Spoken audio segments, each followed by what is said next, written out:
What's up, guys? Welcome back to another episode of the Rap and Wrestle podcast. You guys know me. My name is Derek. Make sure you follow Rap and Wrestle on Instagram, Facebook, Twitter at Rap and Wrestle. Also, make sure you subscribe on YouTube, Apple Podcasts, Spotify, anywhere you get all your streaming needs. Today, very special day. Got a very special guest with me. He's a savage. I'm not talking about Megan Thee Stallion at all. I'm talking about my boy, PJ Savage. What's good with you, bro? Man, thank you. It's a pleasure to be on, man. I said every time I do a podcast, the things that you do for us independent wrestlers, you give us a platform to, like, this is me going through the curtain right now. This is what you guys do is so important. What you do is important. Thank you for the platform. Thank you for having me on. RapnWrestle just got savage. Nice. Yeah, man. Thank you for coming on, taking the time out. Definitely appreciate that, man. We was trying to set this up. We finally got it going. I'm happy to get you on, bro.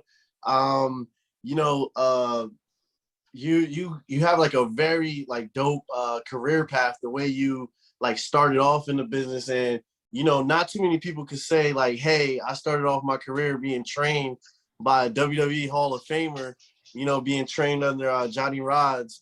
How did you just get that hookup with him? And what would you say is probably the best piece of advice that he's given you so far?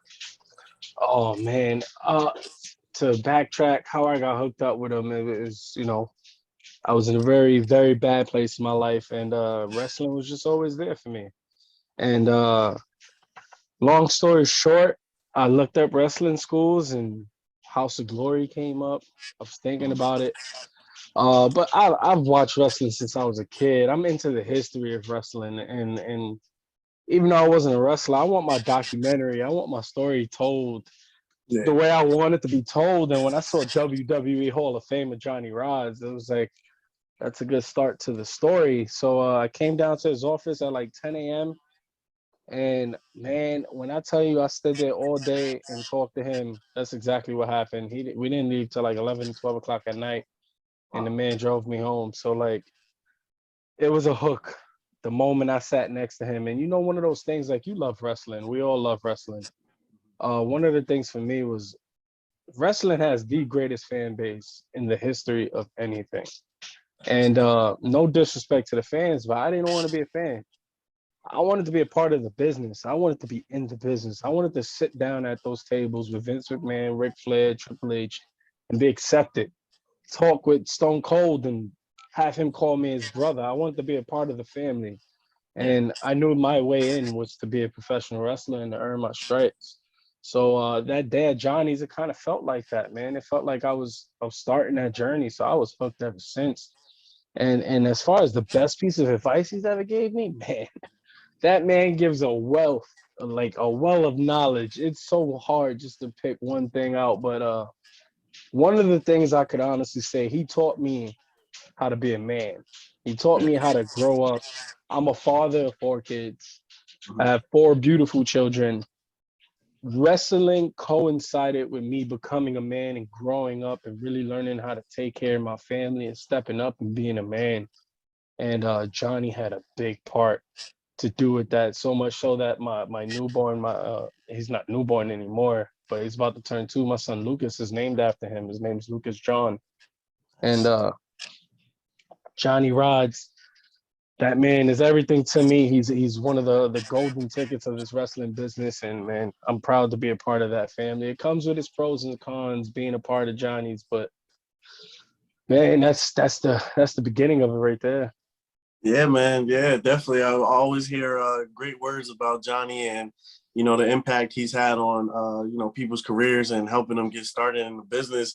Definitely a dope guy.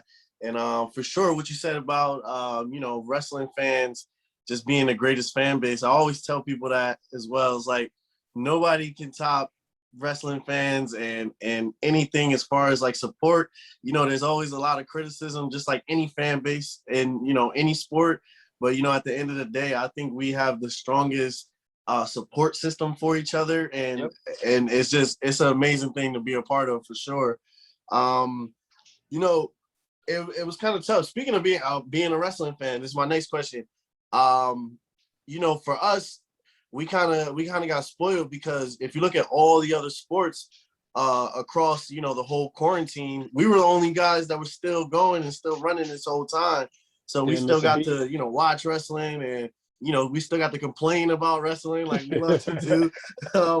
But for you, how was it like wrestling like during the pandemic, and how was it like just adjusting, getting back in the ring once things started to open back up? Uh, that's probably the best question I've been asked in a long time. But wrestling during this pandemic was probably the hardest and the best thing that's happened to my career. Um, to give you a little bit of info on the way Johnny Rods works, if you're in that school, it's hard to leave. You know, you're not really one of those guys if you're going out and doing independence. He he frowns upon that a little bit. He wants to be the only cook in the kitchen, and you know, I can't blame the man.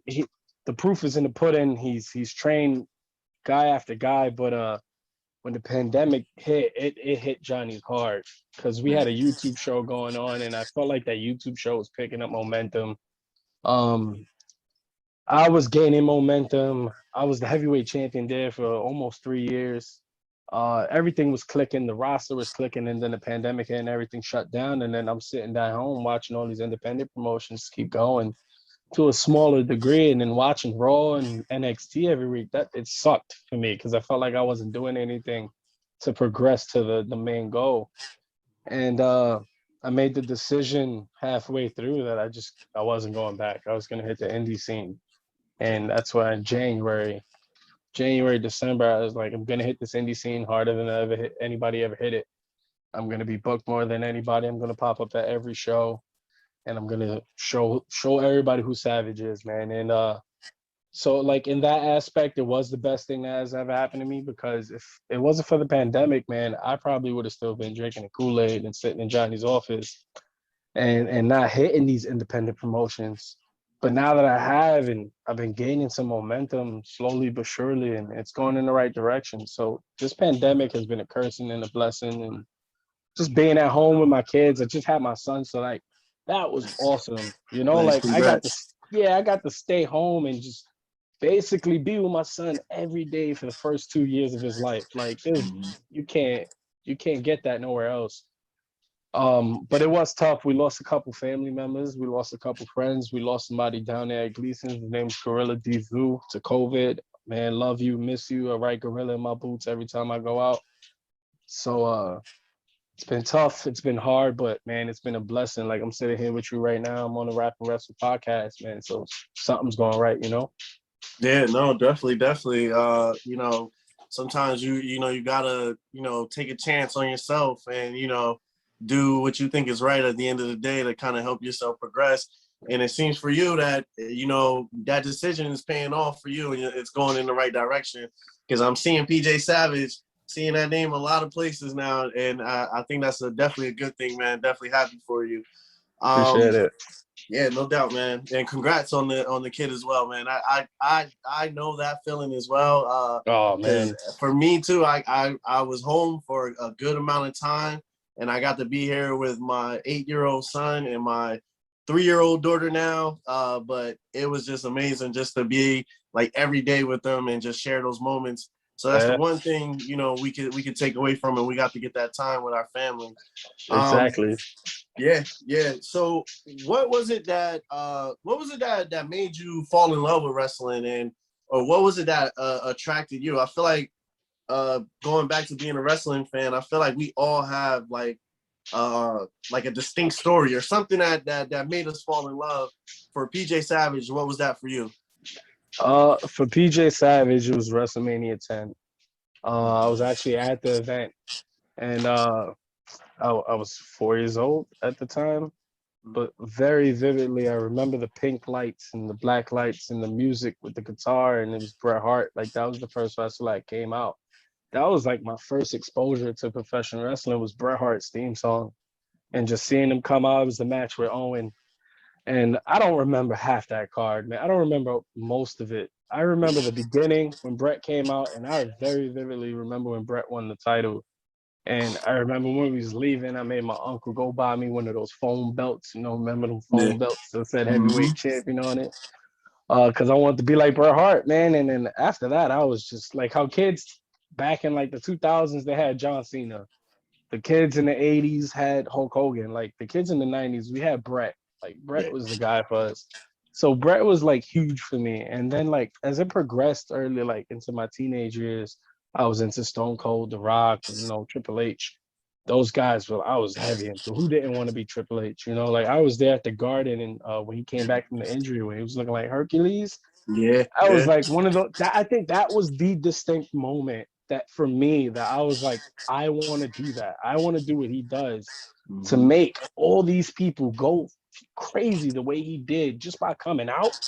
Like that was a moment for me where it was like, I need that moment. I need to have that moment for me. And that was probably the moment where I was like, I gotta be a professional wrestler.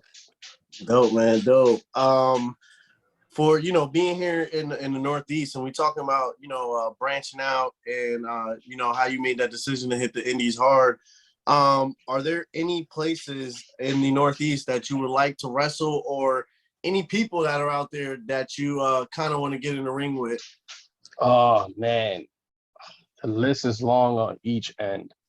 Um, I know. on each end, man, I gotta tell you, like the Northeast scene is coming to life. Like it is coming to life. Like the New York, New Jersey scene is starting to catch up.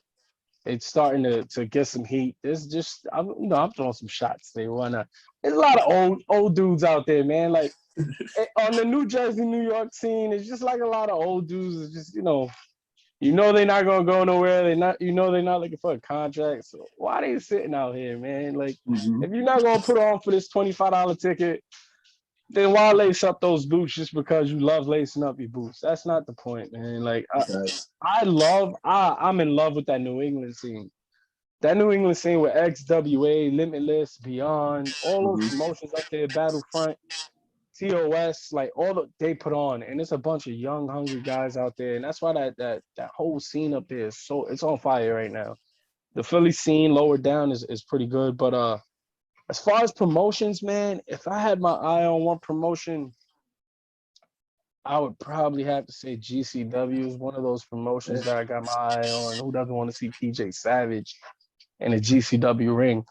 Um, Limitless, I like what they're doing up there. I haven't really gotten to get into that ring yet. Beyond, they're doing some cool things up there, man.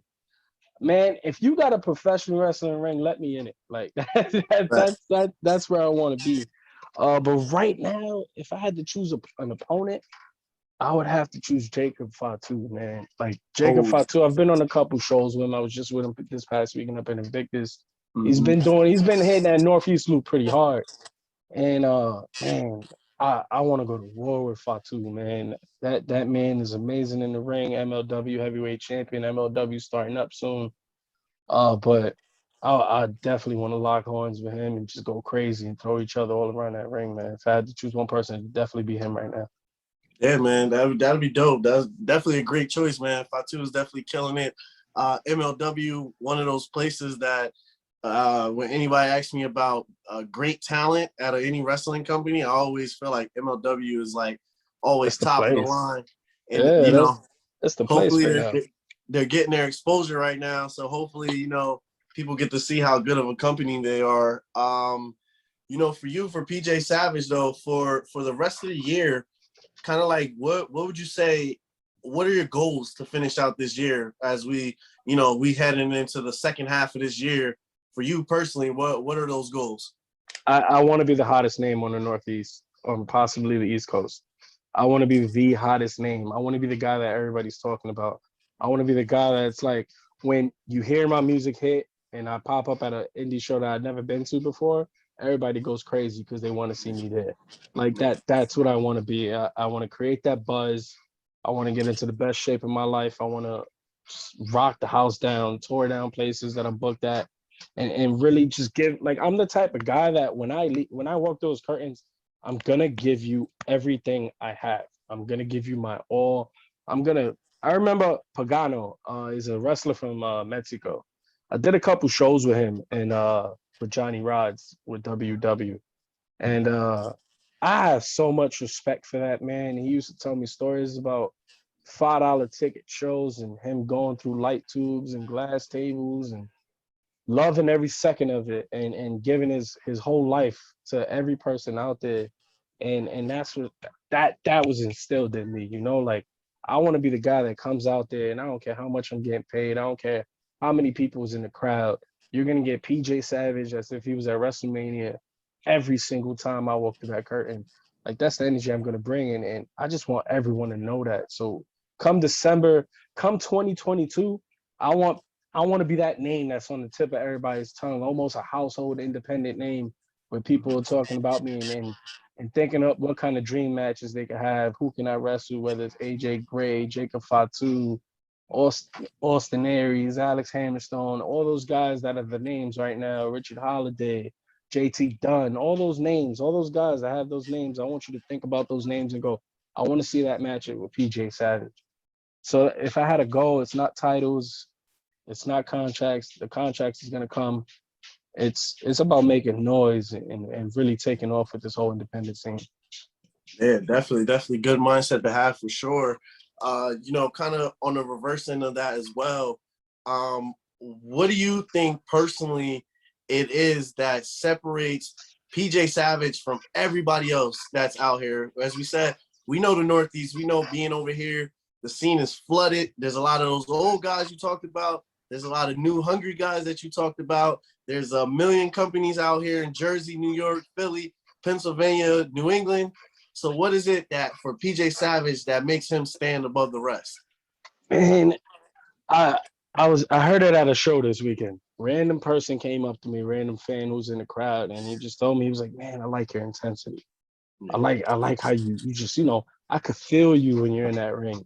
And that's the difference, man. Whether it's on the promos, whether it's on the in the ring, whether it's training, whatever it is, whether it's a tryout, when I'm standing next to somebody, I want it more. I need it more. I'm gonna scratch your eyes out. I'm gonna dog you out. I'm gonna step on your neck. I'm gonna break your back because I want it more.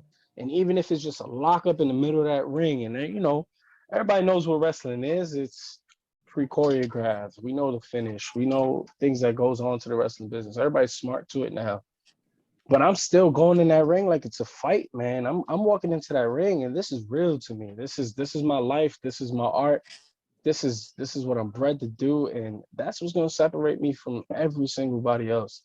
And I study more than every man on this planet, and I don't care what anyone says. I make my kids study, man.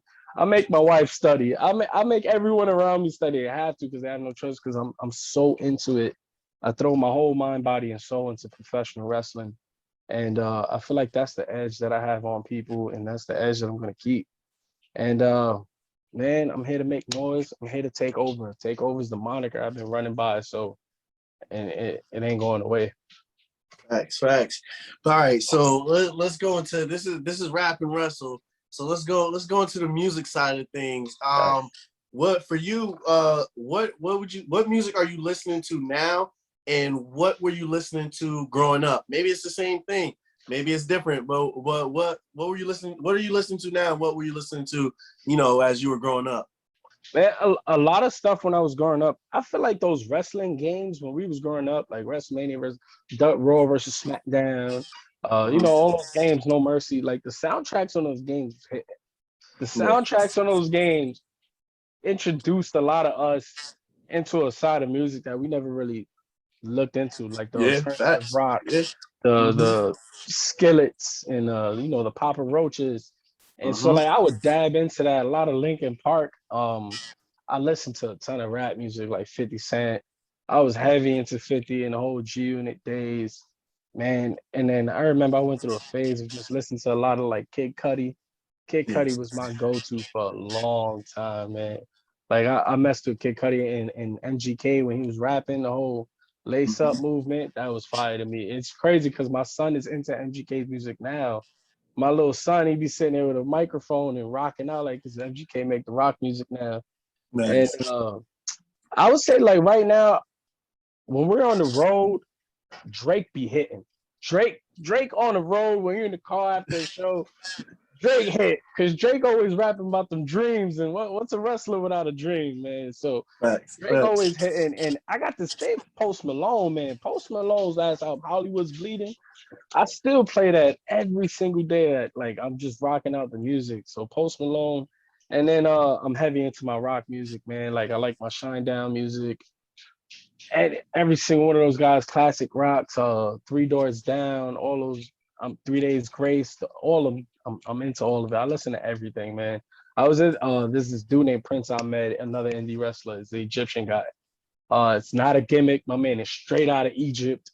Like he just moved over here to train with Johnny Rods. Is one of my best friends in this world. But my man listens to country music. Oh Like man. it is crazy. Like we be in the car and you listening to Johnny Cash if you riding with Prince Ahmed. So it's a crazy thing. But so like, and it also depends on who we ride with because I'm on the road a lot now. So most of my music listening is on the road in the car with other guys. So like you're gonna hear a lot of Pop Smoke because one of the dudes I ride with, Jay Bougie, loves Pop Smoke. Pop Smoke is fire. Um Ahmed and his country music, my boy and his alternative rock. Like it all, the music scene is diverse for us, man. Yeah, no, facts, facts. Yeah, you see the funny thing with when it comes to Drake, I feel like Drake is literally, you know how like you go to the store and you just got a one-stop shop for everything. I Drake. feel like that's Drake. That's the one It's stop. Drake. He got It's he Drake. got songs for when you're in love with a girl. He got songs for when that girl did you wrong. He got songs for Bro, having dreams, like you said. He got bro, songs being in the club with his boys spending money.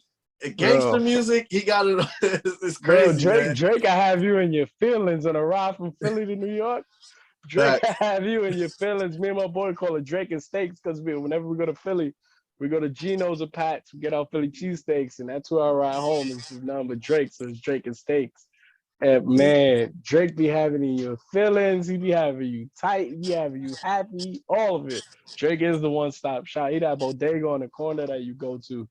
Got everything in it. Yeah, he's definitely he's the man. And you know, I was watching $1 million worth of game. I don't know with talking to Philly with Yeah, Gilly the Kid and yeah, Wallow, and they had Funk Flex, and they were talking about Drake being the greatest of all time. Like, yeah. even as a rapper, it's like, yo, an R&B singer is the greatest rapper of all time. That's And a it's like fact, bro. it was crazy. I'm like, I can't argue. I think for me personally, I think Drake is the greatest artist of all time. That's what Yeah, I always say. I I feel don't like there's an argument for it. There definitely is an argument for it, for sure. I feel like it's literally like him and Michael Jackson. You could go like 1A, 1B. Like as far as Yeah, artists, like across anything, I think it is nobody mess with those two dudes, man. They're yeah. just amazing. You know, in New York, there's always a debate about, you know, who's the best New York rapper, who's the greatest artist to come out of New York. 50 Cent at one time, like you said, you're rocking with 50. Yeah, I was heavy He with was the king 50. of New York at one time. People say Jay-Z, Nas. Who'd you say if you kind of had to rank? I guess I'd say a top three. If you're ranking the top rappers of New Oh, York, who are you saying those top three rappers of New York all time were? man, number one is easy for me. Number one is Biggie Small. True. It don't come out of Big Papa's like place. Like this was his city. He put New York on a different type of map. Like Yeah. it, the things that he did for the city was crazy. He put Bad Boy on the map. Like Biggie's on another level for me. Um, I would definitely have to put Big Pun on there because what he meant to a Puerto Rican kid growing up. So Nice. for me, Big Pun and like Biggie Smalls, two big niggas, you know, Yeah. Yeah. like those are the men, like those were Yeah. my guys, man. And I would honestly definitely have to put 50 up there, man. Like 50 changed the game for me. 50 was different. Like when 50 came out, he was one of the most popular dudes out there, and it was just different, even though it wasn't different.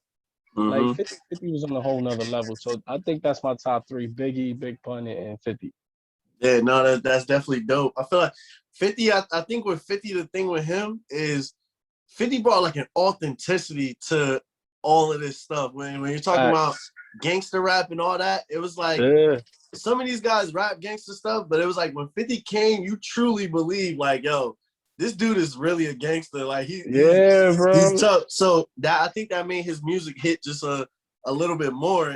And it was like, I think honestly, since now Drake being such a big artist, I think before him, like 50 Cent was that last huge artist. Yeah, Like yeah, nobody that's was a breaking fact. numbers.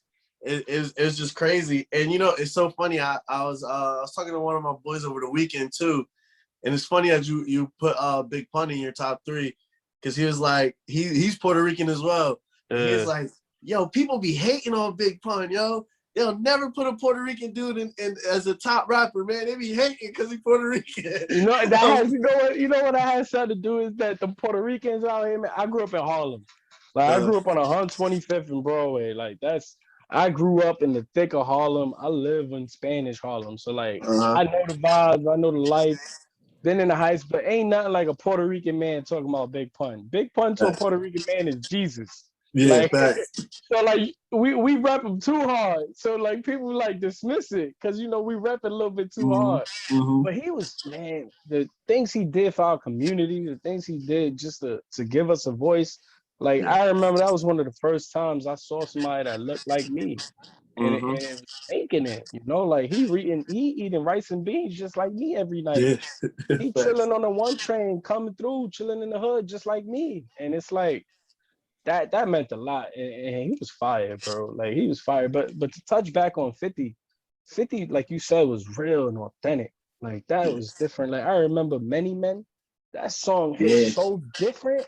Yeah. That song just hit different. The fact that he was shy, he was in all the things that he was in, and Many Men wish death upon me. Man, Mm-hmm. that song hit different at that time. So like that 50 was fire, man. I don't care what nobody say. I love Pop Smoke. Pop Smoke, son. He reminded me of 50 a lot. Yeah, And of the Many course. Men song too. A lot of people like the Many Men song he did, but ain't nothing like that original to me, man.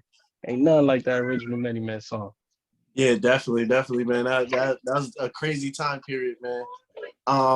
For you know, you said growing up in Harlem as well and being in Spanish Harlem. So I know somebody. You talk about big periods and people who made an impact. Coming out of Harlem, I know Dipset were like they were on top of the world at one point too. Like they were killing the rap scene. Yeah, man. That Like baggy era. That was the baggy era. Baggy era facts. was crazy. Yeah, the free size tees and all Yeah, that stuff. man. The baggy era was crazy. You know who else was hitting too? He was kind of low key to goat out here, like Fabulous. Especially Fab during too. that era. Like that era with Dipset was on Mm-hmm. fire. Fab was on another level. Like Dipset had Uptown on lock. They had Harlem on lock. Yeah, But Fab had all of New York on lock. Fab had Brooklyn. He had Queens. Fab yeah, had a lot. And you know what's crazy? I still can't even like remember too many Fab songs. He was just hot. Like yeah. Fab was just one of those dudes. But Dipset's definitely had a lot. I used to go to Dipset store on 145th and Broadway and buy sneakers, bro. Like Oh man, out here. yeah. They changed the game. I feel like they changed the game on like another level. Like they came and it was like I don't even. It wasn't even like their raps were like, yo, these are the greatest rappers right now spitting. It was just their fashion and Yeah, every like they literally made us yeah. all wear big clothes, and then they The said jerseys with the t-shirts under. jerseys, all of that. And then if you think about it, they were the first ones who changed it all up and made all of us start wearing tight clothes. So Facts. they Facts. they changed everything. So they were definitely trendsetters, man. And Facts. Even Cam with all the pink he used to wear. My man had the that pink Range Rover, like driving through Harlem. Like they were changing a lot. They were trendsetters, man. Big ups to Dipset, man. They were fired. They changed a lot of dudes' lives up here. You watch the Dipset song, you put that video on, you started dressing like them like 2 days later. That was a fact. Do facts. rag headband, Yankee Yep. fitted, big old jersey, but it had to be a throwback Michelin Ness. Some Yep. long ass jorts on, Yep. some Jordans or some Nikes, them ups, man. It was just a different vibe out here. It was crazy, man. Had everybody looking like they was gang related. It was crazy. That's a fact. It was Especially during the crazy. winter time, everybody was wearing a Pele leather. Everybody, bro. Crazy. Yeah, Crazy. it was crazy out here. So, you know, just combining both worlds now, how are you feeling about like the influx of like hip hop in the wrestling scene, I feel like I don't know, maybe I'm wrong, but I feel like it's kind of more accepted nowadays. You know, you got guys in NXT, Hit Row, who doing their thing with their gimmick. Yeah, yeah, You for got sure. you see WWE's bringing in people like Cardi B and Bad Bunny, Snoop Dogg on AEW and WWE. He makes his appearances. How are you feeling about that? Just the combination of both those worlds just coming together. Now, yeah, like even with the Usos, man, the Usos' whole True, flow is a Puerto Rican dude from Harlem. true. Everybody say I look Samoan. Now they look like a Puerto Rican dude from Harlem. Like that's what the Usos look like. But like the music industry and wrestling has always been synonymous with each other. And that was one of the reasons why I wanted to be a professional wrestler. I want to be remembered. Like I don't want to just come into this world and not do anything with my life. I don't want to be remembered for anything bad. I'm not going to be no Nobel Prize winner, but I want to be in everybody's house. I want to be a household name. I want to be somebody that everybody talks about and knows. And the key to that was always wrestling for me. Like everybody knows who Hulk Hogan is. Everybody knows who Macho Man is and Stone Cold, and the list goes on. You go, ooh, yeah. Yep. Somebody's head's gonna turn. Like they all know what you're talking about. They were like, wrestling has always been a major factor into pop culture, and pop culture now in today's world is heavy into hip hop. It's not into the girly music. It's hip hop now. Hip hop. Drake Yeah, is pop. Like Drake yeah, is pop culture now, and so wrestling being into that, it's just it's hand in hand. Like Ric yeah. Flair is a part of the game more than Hulk Hogan and Macho Man, and he's one of those guys. Like every rap song you hear now has Ric Flair on it. Ric Flair comes out to every basketball game. He's Facts. everywhere, bro. So like, I love the way the direction is going. It's showing more of like where I came from, what I'm into. So like, it's awesome. Yeah, man. I always like that, and that's kind of why I kind of like put this platform together as well, is because let's be honest. For the most part, the people who are listening to hip hop are people that look like me, people that look like you in Facts. urban areas, and I always looked at it as if that influx of hip hop happens in wrestling, that kind of goes hand in hand with giving people of color more chances that they deserve, and pushing them to the forefront, where they belong. Of course, nobody deserves any handouts or anything like that, but if you're putting on great matches, you're showing great athleticism, and you're putting the work in like you're supposed to, you definitely deserve an opportunity. So that's why I always look at it as hand in hand, and I'm hoping that leads to greater things. And I watch NXT, and I watch those Hit Row guys, and I'm like, yo, like these guys are really doing something good, and if it's done right, it could turn into something really special. And I think there's a lot of guys that are out there that kind of can be true to themselves, and I feel like kind of like the tie with hip hop was always with like people like New Jack or Yeah, yeah. Homicide, It and had an edge to it. yeah, it had an edge. And, Yeah, Homicide or the Hit Squad. It was always facts. something that people looked at as kind of like, it wasn't like a good thing. It was like, yo, these are bad guys. These are gangsters. You know what I Yeah, mean? yeah, it So had I'm, the I'm edge to it. yeah. So I'm hoping it could, shine a positive light on it as well. Um, Currently, do you keep up with like the current stuff? Do you get a chance to, watch stuff on TV? Man, I watch everything that's going on, like Raw, SmackDown, NXT, MLW, ROH. Like I said, I'm a study demon. Like I'm watching Nice, everything that's if it's on TV or it's on YouTube, I'm watching it. I watch all the AEW darks, the elevations. nice, I watch everything, bro. Like it's nice. See, like I'm trying to study what I'm getting into, and it's my profession, it's my career. So I would be the crazy one if I wasn't looking into it and trying to see what's out there and see what these companies want to put out, what images they want to put out. Do they Mhm. want the hard hitting? Do they want that New Japan style? Especially when it comes to the match types. So like, yeah, to answer your question, I watch everything, bro. Yeah. Now I'll ask you this then. Do you kind of look at wrestling as a different light because like you're studying it, you know what I mean? So for me, I feel like I kind of look at it differently just because I'm a podcaster, so I'm not quick to jump on stuff as much Yeah. as the ordinary fan is. Or do you still have like your criticisms of some things that go on like kind of like what are just like your thoughts in general on wrestling scenes today? No, yeah, I definitely look at it from a completely different light than anybody else would. Like I said, I live with my kids. Yeah.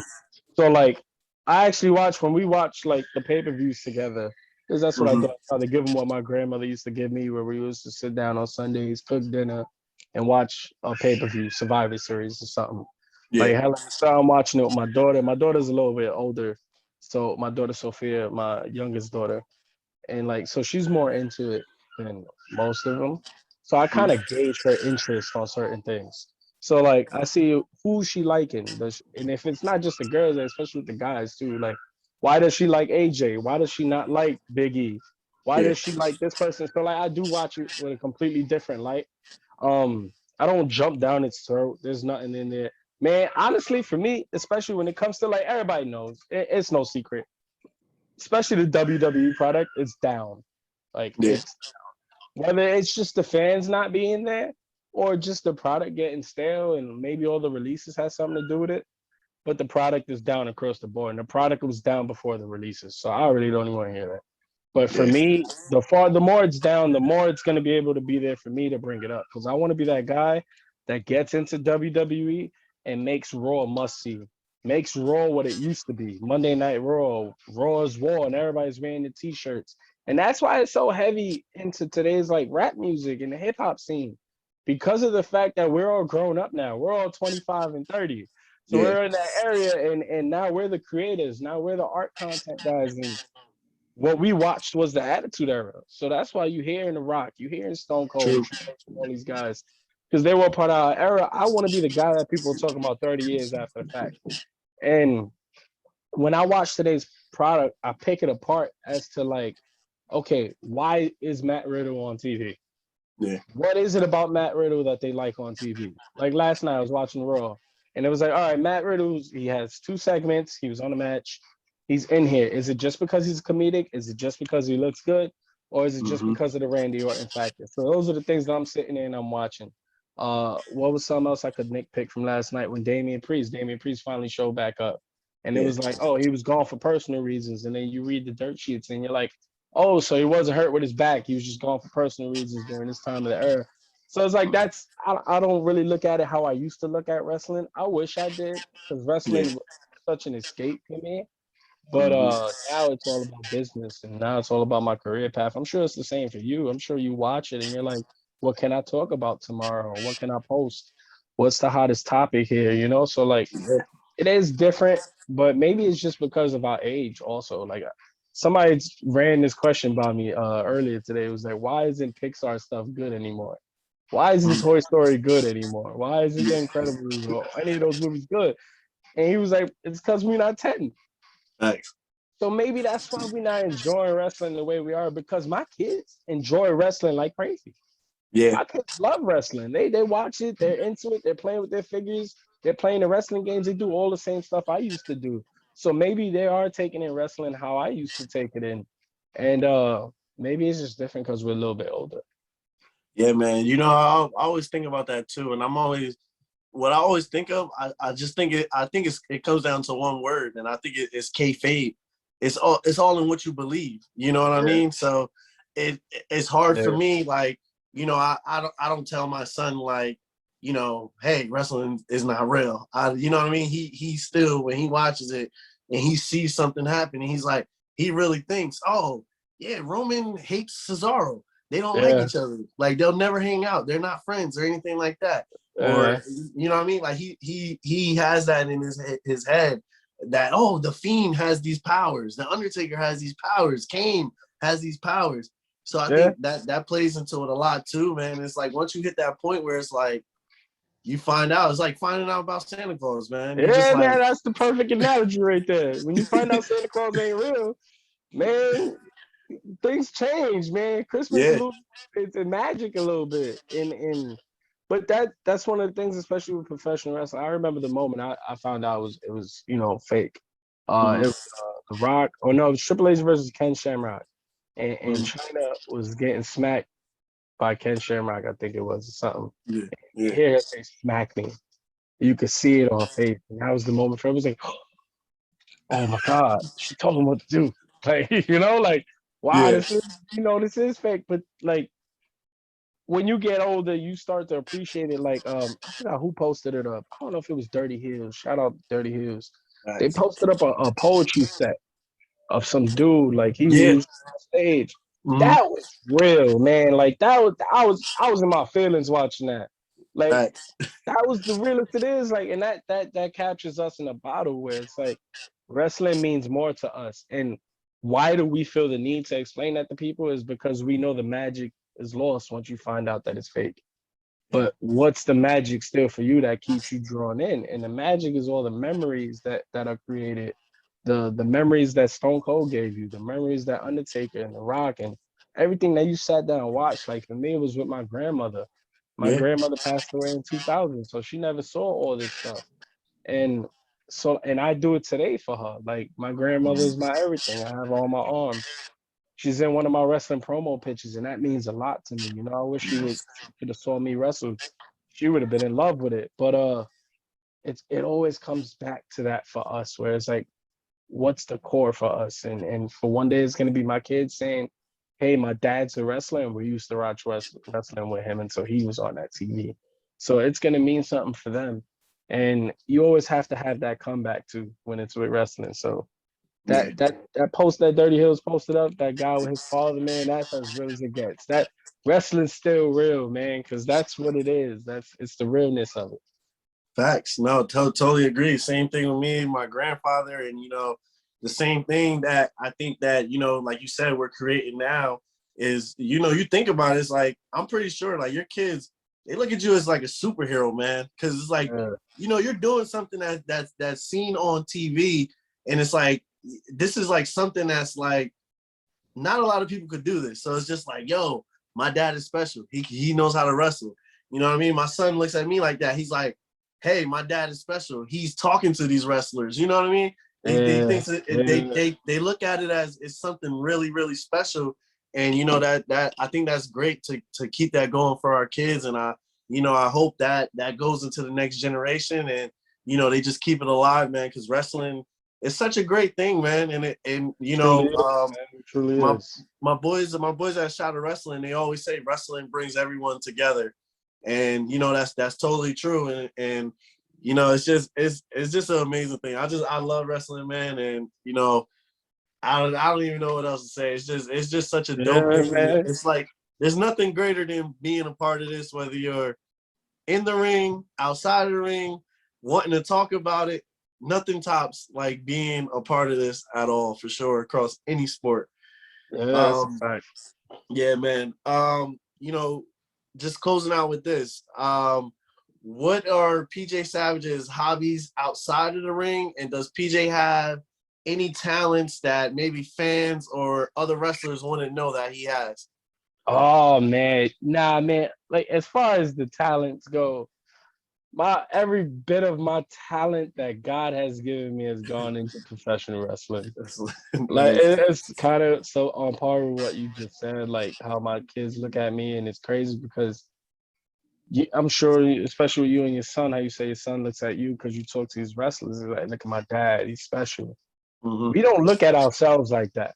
Thanks. You don't look in the mirror and go, "That's a special man." Like I don't look in the mirror and go, "You're a professional wrestler. You're on par with all these guys. You are a superhero." No, because I'm a regular guy. In my head, I'm a regular person, and I'm doing all these extraordinary things, but I don't even think about it, man. Like I'm catching dudes jumping out of a ring.